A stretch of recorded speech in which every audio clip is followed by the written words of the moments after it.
Tatlong rason kung bakit mas pipiliin ko ang ating expander guys kesa sa ibang MPV na 7-seater sa labas. So tara guys, check po natin.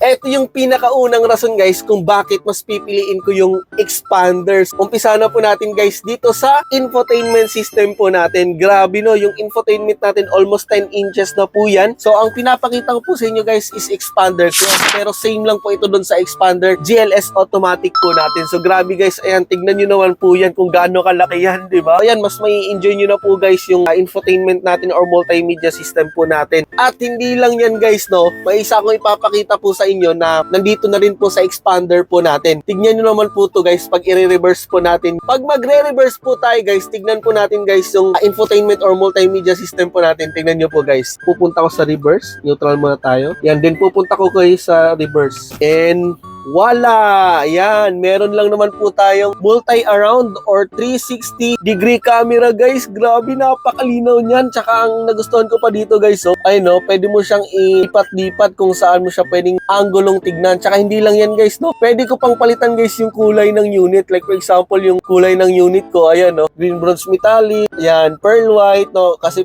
white tong unit natin guys, so white yung pinili ko. Grabe guys, no. For safety na rin yan guys. Hindi mo na kailangang mangamba pa na mababangga yung likod mo or gilid mo guys kasi naka-multi around 360-degree camera na po tayo. So grabe guys, no? Yan yung isa sa mga nagustuhan ko. Number 1 yan, grabe kasi syempre since kung mag-upgrade tayo, medyo malaki, mahaba, mahihirapan tayong magpa-park. Eto guys, kitang-kita mo na, di ba? Napakalinaw niya, no? Napakalinaw. So grabe yun yung pinakaunang nagustuhan ko dito sa expander na 2026 natin. Ang meron po dito guys, no, expander cross and expander GLS automatic lang po. Doon na po tayo guys sa pangalawang features na nagustuhan ko po dito sa ating expander na model po natin. Grabe. Tara guys, puntahan na po natin yung pangalawa. Ito yung pangalawang rason kung bakit expander ang isa sa mga napili natin, no? Kasi tignan nyo naman yan guys, ang second row at ang third row guys, pwede po nating i-fold at magiging full flat luggage na po siya. Grabe, di ba? Parang ang ginagawa kasi dito guys ng ibang mga couple or small family pa lang, ginagawa po nila itong kama guys pag nagka-camp. Bakit? Ang single size na bed guys or yung foam guys, nilalagyan po nila nito. Tapos unan dun sa taas, so pwede mo nang higaan, di ba? Grabe, sobrang flat talaga siya. Ang pinakita ko sa inyo guys ay expander cross, kaya naka-leather yan. Kasi nga, yung expander GLS natin doon, hindi pwedeng buksan yung likod kasi nakatanggal yung fuses. Ayan, so ito yung papakita ko sa inyo. Grabe, full flat luggage yan guys. Pasok kaya ako sa loob. Ayan, nakapasok na ako sa loob guys. Tignan mo kasya, oh. May space pa ako dito para sa unan. Tapos tignan nyo naman guys. Oh. So grabe, okay na okay to. Ito yung pangalawang reason kung bakit mas okay tong expander natin. So ayan guys, doon na po tayo sa pangatlo.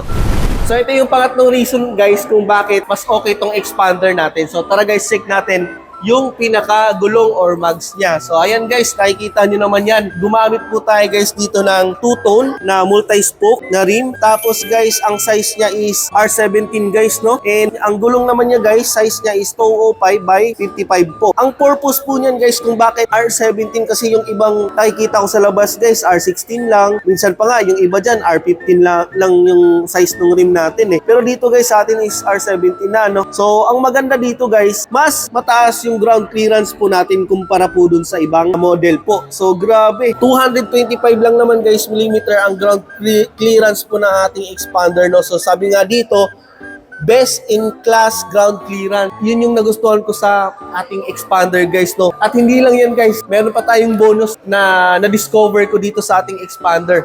So kung napapansin nyo guys, naka 2-tone mags na po tayo. Ang tanong, yung reserva ba naka 2-tone mags din? Kasi sa iba, di ba, donut lang o kaya yung normal lang. Pakita ko po sa inyo guys, at tignan natin yung ilalim. Tara. So eto guys, ayan, yan yung rim natin. So multi-spoke din po yan. At the same time guys, naka-mags na rin po yan. So grabe. Yun yung nagustuhan ko sa ating expander. I hope na may natutunan kayo sa video na to. And comment down below guys kung ano yung nagustuhan nyo sa ating expander at expander cross. And yun lang po siguro sa video na to. So maraming salamat sa panonood. Para maging updated ka sa mga tips, video na katulad na ganito, huwag kalimutan mag-like, comment, subscribe sa YouTube, TikTok, and Facebook channel natin.